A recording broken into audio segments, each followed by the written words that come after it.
உண்மையாவே Kamal and STR இவங்க 2 பேரையும் இந்த படத்துல நம்ம என்ன மாதிரியான கோணத்துல பார்க்க போறோம்? இந்த படம் எப்படி இருக்க போகுது சார்? எஸ்டிஆர் ரொம்ப அழகுபடுத்தி பார்த்துருக்காரு நம்ம கமல்.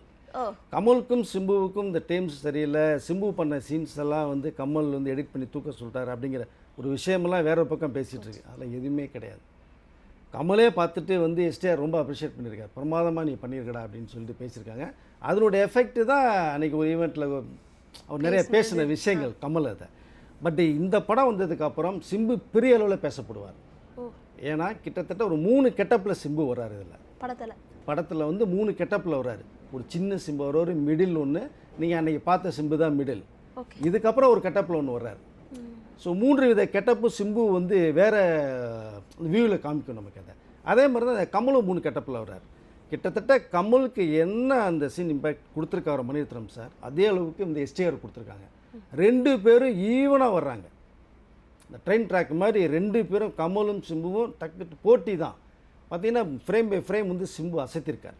கமல் ரொம்ப பாராட்டியிருக்கார் படத்தில். அதை நீங்கள் படம் முடிஞ்சு நீங்கள் வெளியில் வரும்போது சிம்பு மனசில் நிற்பார்.